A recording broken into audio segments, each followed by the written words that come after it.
मेरे प्यारे देशवासियों, नमस्कार। आप सभी को क्रिसमस की अनेक-अनेक शुभकामनाएँ। आज का दिन सेवा, त्याग और करुणा को अपने जीवन में महत्व देने का अवसर है। ईसा मसीह ने कहा, गरीबों को हमारा उपकार नहीं, हमारा स्वीकार चाहिए। सेंट ल्यूक के गॉस्पेल में लिखा है, जीसस ने न केवल गरीबों की सेवा की है, बल्कि गरीबों के द्वारा की गई सेवा की भी सराहना की है। और यही तो असली एम्पावरमेंट है। इससे जुड़ी एक कहानी भी बहुत प्रचलित है। उस कहानी में बताया गया है कि जीसस एक टेम्पल ट्रेजरी के पास खड़े थे। कई अमीर लोग आए, ढेर सारे दान दिए। उसके बाद एक गरीब विधवा आई और उसने 2 तांबे के सिक्के डाले। एक तरह से देखा जाए 2 तांबे के सिक्के कुछ मायना नहीं रखते। वहाँ खड़े भक्तों के मन में कुतूहल होना बड़ा स्वाभाविक था।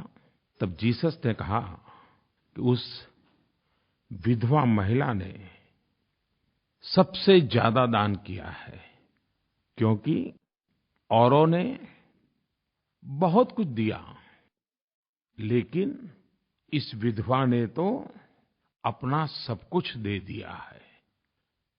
आज 25 दिसंबर महामना मदन मोहन मालवीय जी की भी जयंती है।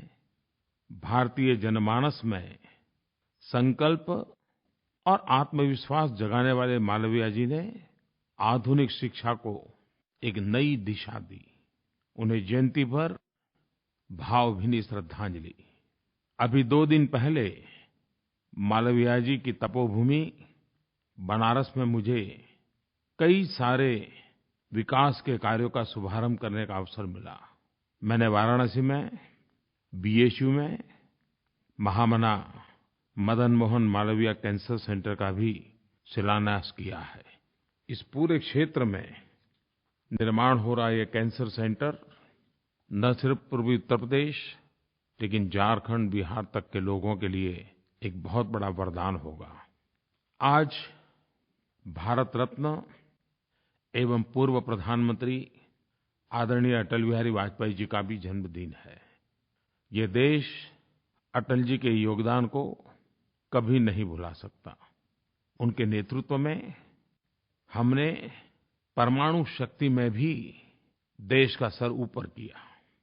पार्टी नेता हो, संसद सदस्य हो, मंत्री हो या प्रधानमंत्री, अटल जी ने प्रत्येक भूमिका में एक आदर्श को प्रतिष्ठित किया। अटल जी के जन्मदिन पर मैं उनको प्रणाम करता हूँ और उनके उत्तम स्वास्थ्य के लिए ईश्वर से प्रार्थना करता हूँ। एक कार्यकर्ता के नाते अटल जी के साथ कार्य करने का सौभाग्य मिला। अनेक स्मृतियाँ आँखों के सामने उभर करके आती हैं। आज सुबह-सुबह जब मैंने ट्वीट किया तो एक पुराना वीडियो भी मैंने शेयर किया है। एक छोटे कार्यकर्ता के रूप में अटल जी का स्नेह वर्षा का सौभाग्य कैसा मिलता था, उस वीडियो को देख करके ही पता चलेगा। आज क्रिसमस के दिन सौगात के रूप में देशवासियों को 2 योजनाओं का लाभ मिलने जा रहा है। एक प्रकार से 2 नवतर योजनाओं का आरंभ हो रहा है। पूरे देश में गाँव हो या शहर हो, पढ़े लिखे हो या अनपढ़ हो, कैशलेस क्या है, कैशलेस कारोबार कैसे चल सकता है, बिना कैश खरीदारी कैसे की जा सकती है, चारों तरफ एक जिज्ञासा का माहौल बना है। हर कोई एक दूसरे से सीखना समझना चाहता है। इस बात को बढ़ावा देने के लिए मोबाइल बैंकिंग को ताकत मिले इसलिए, ई-पेमेंट की आदत लगे इसलिए भारत सरकार ने ग्राहकों के लिए और छोटे व्यापारियों के लिए प्रोत्साहन योजना का आज से प्रारंभ हो रहा है। ग्राहकों को प्रोत्साहन करने के लिए योजना है लकी ग्राहक योजना और व्यापारियों को प्रोत्साहन करने के लिए योजना है डिजी धन व्यापार योजना। आज 25 दिसंबर को क्रिसमस की सौगात के रूप में 15,000 लोगों को ड्रॉ सिस्टम से इनाम मिलेगा और 15,000 के हर एक के खाते में एक-एक हज़ार रुपये का इनाम जाएगा। और ये सिर्फ आज एक दिन के लिए नहीं है, ये योजना आज से शुरू होकर के 100 दिन तक चलने वाली है। हर दिन 15,000 लोगों को एक-एक हज़ार रुपये का इनाम मिलने वाला है। 100 दिन में लाखों परिवारों तक करोड़ों रुपयों की सौगात पहुंचने वाली है। लेकिन ये इनाम के हकदार आप तब बनेंगे जब आप mobile banking, e-banking, RuPay card, UPI, USSD ये जितने डिजिटल भुगतान के तरीके हैं उनका उपयोग करोगे, उसी के आधार पर ड्रॉ निकलेगा। इसके साथ-साथ ऐसे ग्राहकों के लिए सप्ताह में एक दिन बड़ा ड्रॉ होगा, जिसमें इनाम भी लाखों में होंगे। और 3 महीने के बाद 14 अप्रैल डॉक्टर बाबा साहब आम्बेडकर की जन्म जयंती है। उस दिन एक बम्पर ड्रॉ होगा, जिसमें करोड़ों के इनाम होंगे। डिजी धन व्यापार योजना प्रमुख रूप से व्यापारियों के लिए है। व्यापारी स्वयं इस योजना से जुड़ें और अपना कारोबार भी कैशलेस बनाने के लिए ग्राहकों को भी जोड़ें। ऐसे व्यापारियों को भी अलग से इनाम दिए जाएंगे और ये इनाम हज़ारों की तादाद में है। व्यापारियों को अपना व्यापार भी चलेगा और ऊपर से इनाम का अवसर भी मिलेगा। ये योजना समाज के सभी वर्गों, खास करके गरीब एवं निम्न मध्यम वर्ग, उनको केंद्र में रख करके बनाई गई है। और इसलिए जो 50 रुपये से ऊपर खरीदते हैं और 3,000 से कम पैसों की खरीदी करते हैं, उन्हीं को इसका लाभ मिलेगा। 3,000 रुपये से ज्यादा खरीदी करने वाले को इस इनाम का लाभ नहीं मिलेगा। गरीब से गरीब लोग भी यूएसएसडी का इस्तेमाल कर फीचर फोन, साधारण फोन के माध्यम से भी सामान खरीद भी सकते हैं, सामान बेच भी सकते हैं और पैसों का भुगतान भी कर सकते हैं। और वे सब इस इनाम योजना के लाभार्थी भी बन सकते हैं। ग्रामीण क्षेत्रों में भी लोग एईपीएस के माध्यम से खरीद बिक्री कर सकते हैं और वे भी इनाम जीत सकते हैं। कइयों को आश्चर्य होगा, भारत में आज लगभग 30 करोड़ रुपए कार्ड हैं, जिसमें से 20 करोड़ गरीब परिवार जो जनधन खाता वाले लोग हैं, उनके पास है। ये 30 करोड़ लोग तो तुरंत इस इनामी योजना का हिस्सा बन सकते हैं। मुझे विश्वास है कि देशवासी इस व्यवस्था में रुचि लेंगे और आपके अगल-बगल में जो नौजवान होंगे वो जरूर इन चीजों को जानते होंगे। आप थोड़ा-सा उनको पूछोगे, वो बता देंगे। अरे आपके परिवार में भी 10वीं 12वीं का बच्चा होगा तो वो भी भली-भांति ये चीज आपको सिखा देगा। ये बहुत सरल है। जैसे आप मोबाइल फोन से व्हाट्सएप भेजते हैं ना, उतना ही सरल है। मेरे प्यारे देशवासियों, मुझे ये जानकर के खुशी होती है कि देश में टेक्नोलॉजी का उपयोग कैसे करना, ई-पेमेंट कैसे करना, ऑनलाइन पेमेंट कैसे करना, इसकी जागरूकता बहुत तेजी से बढ़ रही है। पिछले कुछ ही दिनों में कैशलेस कारोबार, बिना नगद का कारोबार 200 से 300% बढ़ा है। इसको बढ़ावा देने के लिए भारत सरकार ने एक बहुत बड़ा फैसला लिया है। ये फैसला कितना बड़ा है इसका अंदाज तो व्यापारी बहुत अच्छी तरह लगा सकते हैं। जो व्यापारी डिजिटल लेनदेन करेंगे, अपने कारोबार में नगद के बजाय ऑनलाइन पेमेंट की पद्धति विकसित करेंगे, ऐसे व्यापारियों को इनकम टैक्स में छूट दे दी गई है।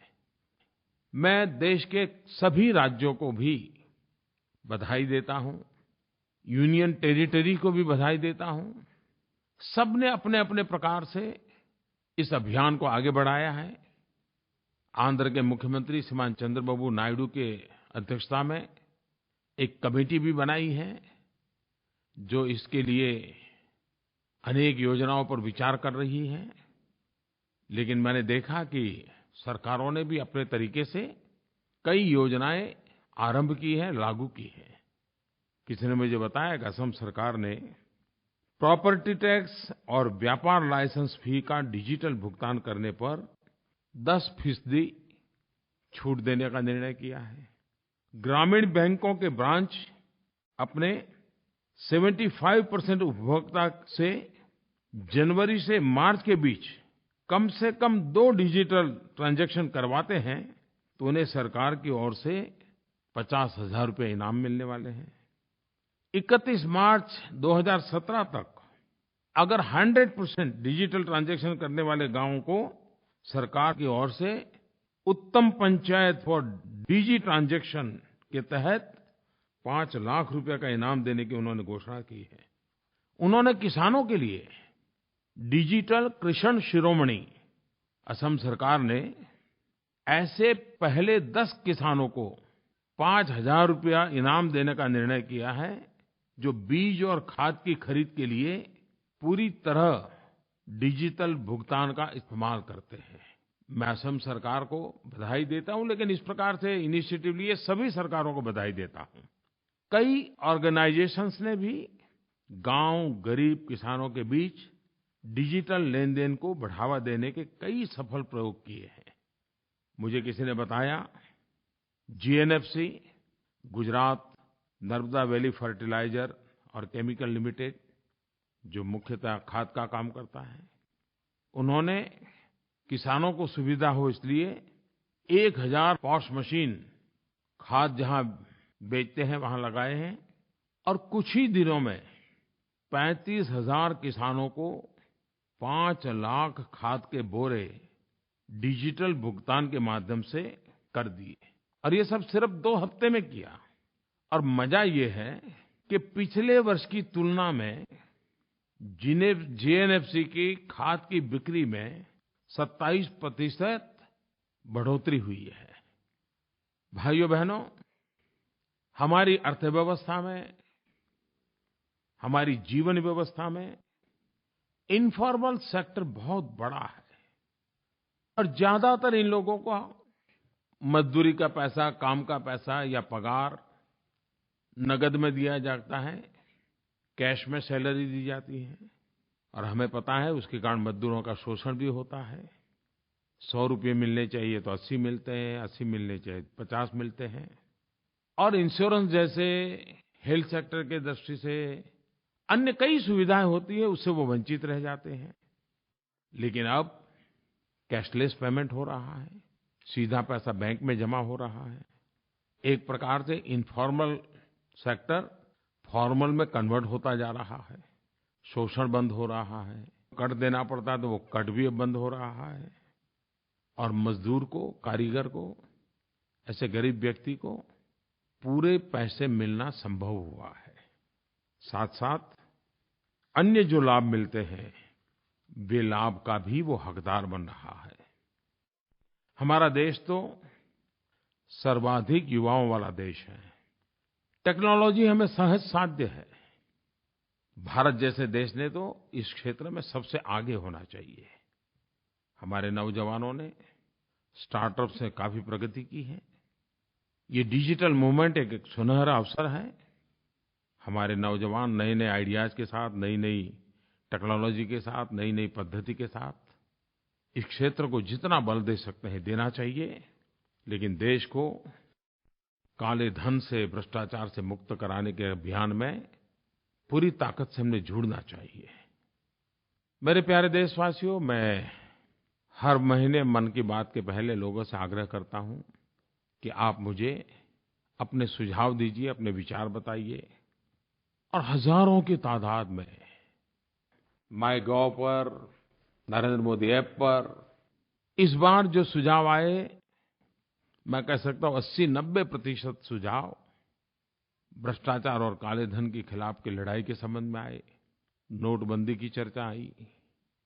इन सारी चीज़ों को जब मैंने देखा तो मैं मोटे-मोटे तौर पे कह सकता हूँ कि मैं उसको 3 भागों में विभाजित करता हूँ। कुछ लोगों ने जो मुझे लिखा है, उसमें नागरिकों को कैसी-कैसी कठिनाइयाँ हो रही हैं, कैसी असुविधाएँ हो रही हैं, इसके संबंध में विस्तार से लिखा है।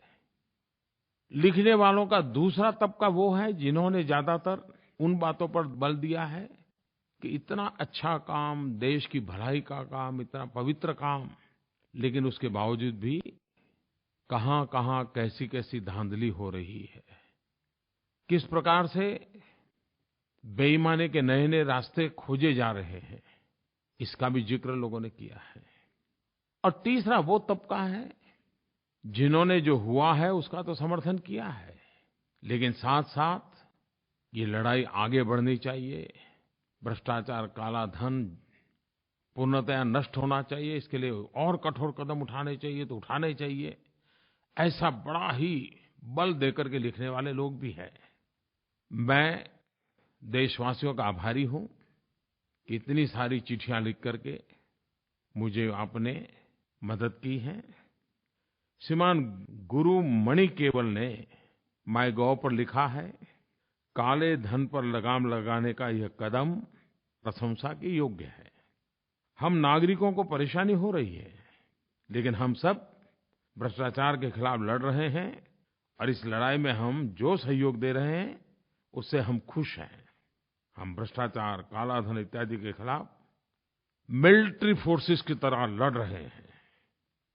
गुरु मणि केवल जी ने जो बात लिखी है, देश के हर कोने में से यही भावना उजागर हो रही है।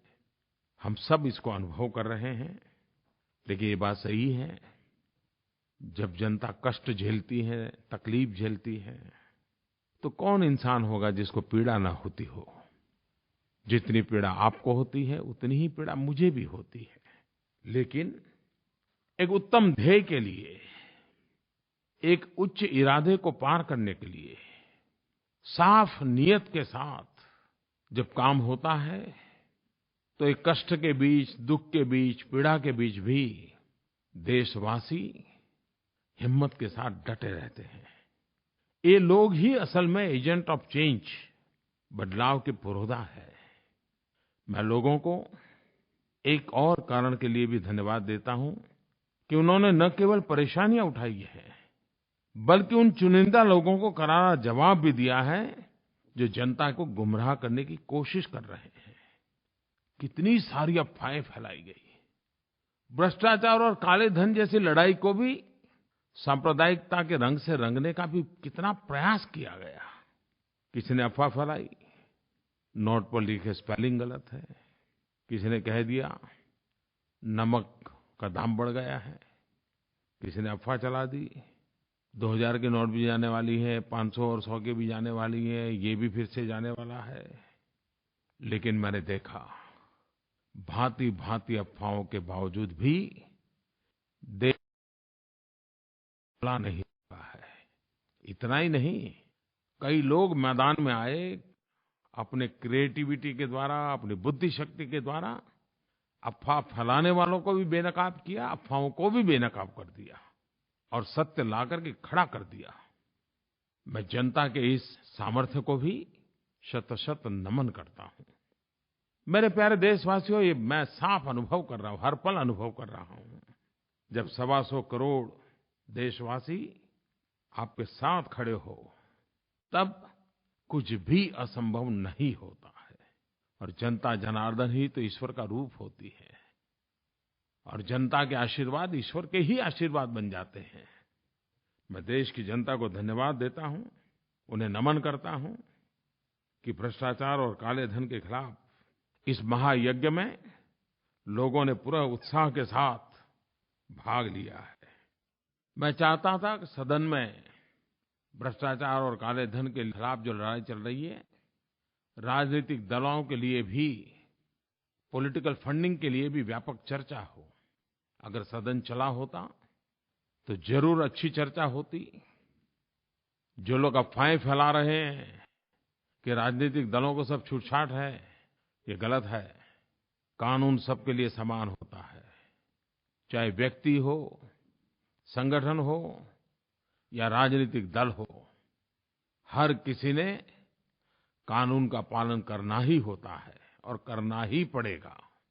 जो लोग खुल करके भ्रष्टाचार और काले धन का समर्थन नहीं कर पाते हैं, वे सरकार की कमियां ढूंढने के लिए पूरी देर लगे रहते हैं। एक बात ये भी आती है, बार-बार नियम क्यों बदलते हैं? ये सरकार जनता जनार्दन के लिए है। जनता का लगातार फीडबैक लेने का प्रयास सरकार करती है। जनता जनार्दन को कहाँ कठिनाई हो रही है, किस नियम के कारण दिक्कत आती है, उसका क्या रास्ता खोजा जा सकता है।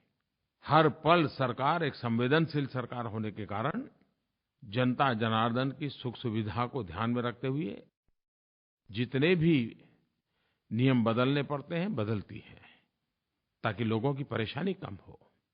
दूसरी तरफ मैंने पहले ही दिन कहा था, 8 तारीख को कहा था, ये लड़ाई असामान्य है। 70 साल से बेईमानी और भ्रष्टाचार के काले कारोबार में कैसी शक्तियाँ जुड़ी हुई हैं, उनकी ताकत कितनी है। ऐसे लोगों से मैंने जब मुकाबला करना ठान लिया है, तो वे भी तो सरकार को पराजित करने के लिए रोज नए तरीके अपनाते हैं। जब वो नए तरीके अपनाते हैं तो हमें भी तो उसके काट के लिए नया तरीका अपनाना पड़ता है। तू डाल डाल तो मैं पात पात, क्योंकि हमने तय किया है कि भ्रष्टाचारियों को, काले कारोबारों को, काले धन को मिटाना है। दूसरी तरफ कई लोगों के पत्र इस बात को लेकर के आए हैं, जिसमें किस प्रकार की धांधलियाँ हो रही हैं, किस प्रकार से नए-नए रास्ते खोजे जा रहे हैं, इसकी चर्चा है। मैं प्यारे देशवासियों को एक बात का हृदय से अभिनंदन करना चाहता हूँ। आज आप लोग टीवी पर, समाचार पत्रों में देखते होंगे, रोज नए-नए लोग पकड़े जा रहे हैं, नोटें पकड़ी जा रही हैं, छापे मारे जा रहे हैं, अच्छे-अच्छे लोग पकड़े जा रहे हैं। ये कैसे संभव हुआ है? मैं सीक्रेट बता दूं? सीक्रेट ये है कि जानकारियां मुझे लोगों की तरफ से मिल रही है। सरकारी व्यवस्था से जितनी जानकारी आती है, उससे अनेक गुना ज्यादा सामान्य नागरिकों से जानकारियां आ रही है। और ज्यादातर हमें सफलता मिल रही है, वो जन सामान्य की जागरूकता के कारण मिल रही है। कोई कल्पना कर सकता है, मेरे देश का जागरूक नागरिक ऐसे तत्वों को बेनकाब करने के लिए कितना रिस्क ले रहा है, और जो जानकारियां आ रही हैं उसमें ज्यादातर सफलता मिल रही है। मुझे विश्वास है कि सरकार ने इसके लिए जो एक ईमेल एड्रेस इस प्रकार की खबरें देना चाहते हैं उनके लिए बनाया है, उस पर भी भेज सकते हो, माइगोव पर भी भेज सकते हो।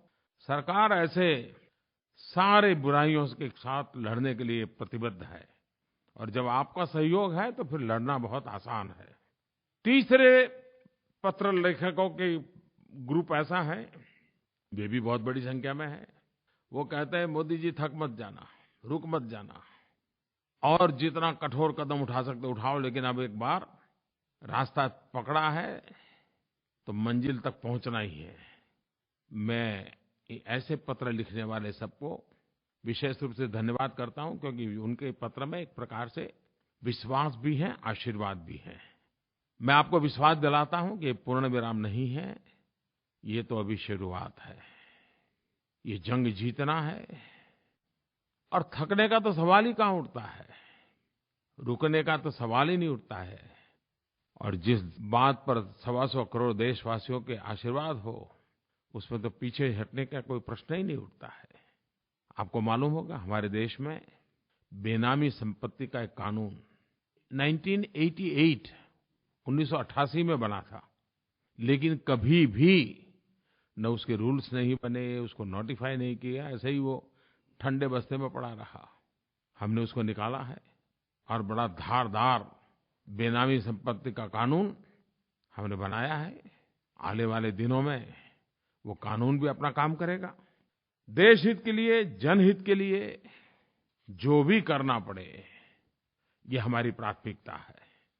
मेरे प्यारे देशवासियों, पिछली बार भी मन की बात में मैंने कहा था कि इन कठिनाइयों के बीच भी हमारे किसानों ने कड़ी मेहनत करके बुआई में पिछले साल का रिकॉर्ड तोड़ दिया। कृषि क्षेत्र की दृष्टि से ये शुभ संकेत है। इस देश का मजदूर हो, इस देश का किसान हो, इस देश का नौजवान हो, इन सब के परिश्रम आज नए रंग ला रहे हैं। पिछले दिनों विश्व के अर्थ मंच पर भारत ने अनेक क्षेत्रों में अपना नाम बड़े गौरव के साथ अंकित करवाया है।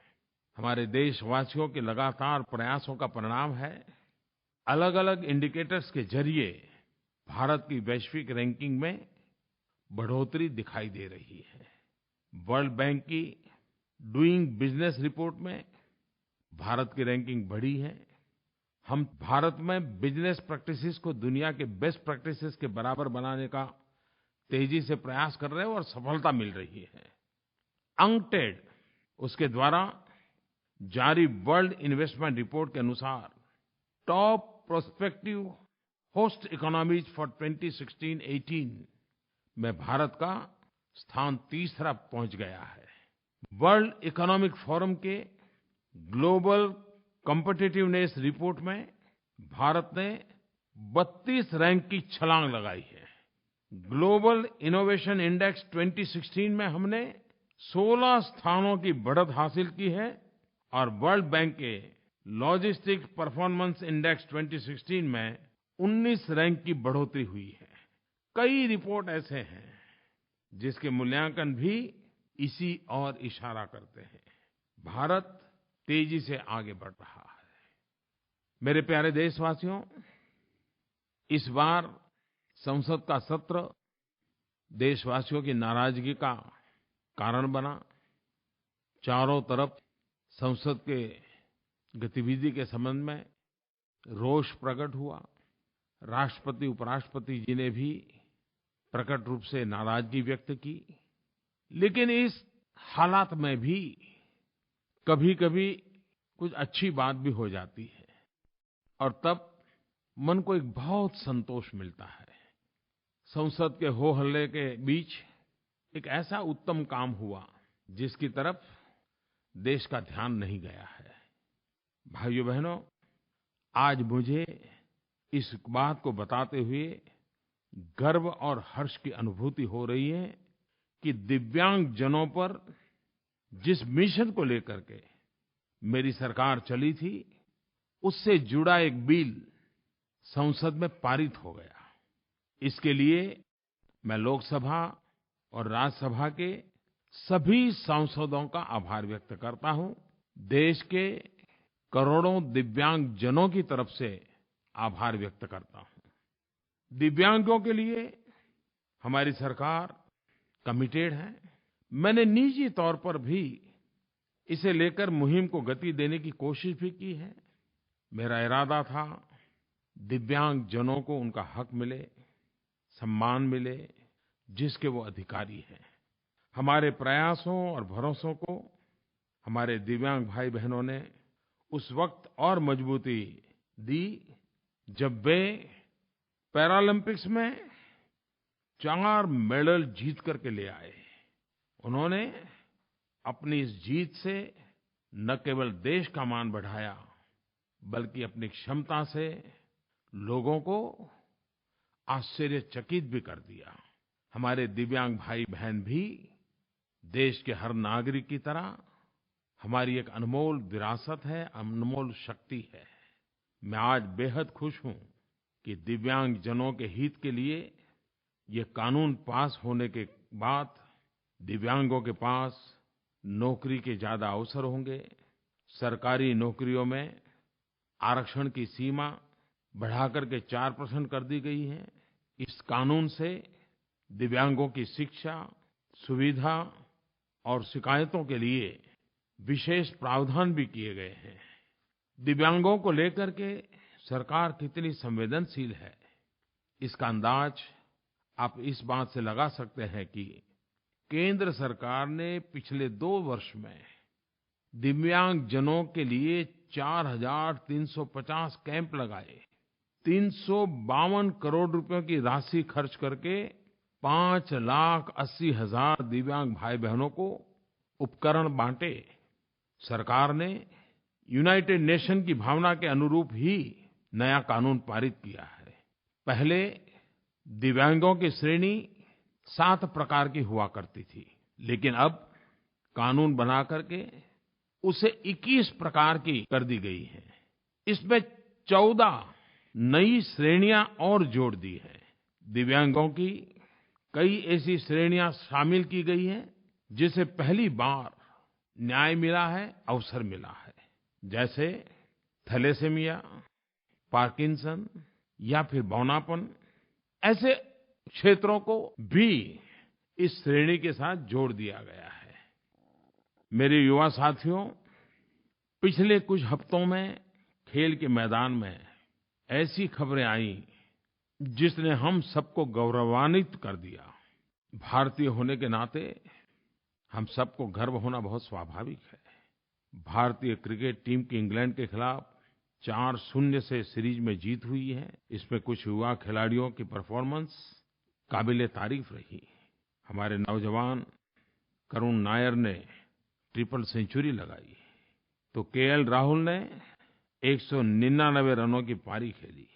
टेस्ट कप्तान विराट कोहली ने तो अच्छी बैटिंग के साथ-साथ अच्छा नेतृत्व भी दिया। भारतीय क्रिकेट टीम के ऑफ स्पिनर गेंदबाज आर अश्विन को आईसीसी ने वर्ष 2016 का क्रिकेटर ऑफ द ईयर और बेस्ट टेस्ट क्रिकेटर घोषित किया है। इन सबको मेरी बहुत-बहुत बधाइयाँ, ढेर सारी शुभकामनाएं। हॉकी के क्षेत्र में भी 15 साल के बाद बहुत अच्छी खबर आई। जूनियर हॉकी टीम ने वर्ल्ड कप पर कब्जा कर लिया। 15 साल के बाद ये मौका आया है जब जूनियर हॉकी टीम ने वर्ल्ड कप जीता। इस उपलब्धि के लिए नौजवान खिलाड़ियों को बहुत-बहुत बधाई। ये उपलब्धि भारतीय हॉकी टीम के भविष्य के लिए शुभ संकेत है। पिछले महीने हमारी महिला खिलाड़ियों ने भी कमाल करके दिखाई। भारत की महिला हॉकी टीम ने एशियन चैम्पियन ट्रॉफी भी जीती और अभी कुछ ही दिन पहले अंडर 18 एशिया कप भारत की महिला हॉकी टीम ने ब्रोंज मेडल हासिल किया। मैं क्रिकेट और हॉकी टीम के सभी खिलाड़ियों को हृदय से बहुत-बहुत अभिनंदन करता हूँ। मेरे प्यारे देशवासियों, 2017 का वर्ष नए उमंग और उत्साह का वर्ष बने। आपके सारे संकल्प सिद्ध हो, विकास की नई ऊंचाइयों को हम पार करें, सुख चैन की जिंदगी जीने के लिए गरीब से गरीब को अवसर मिले, ऐसा हमारा 2017 का वर्ष रहे। 2017 के वर्ष के लिए मेरी तरफ से सभी देशवासियों को अनेक-अनेक शुभकामनाएं। बहुत-बहुत धन्यवाद।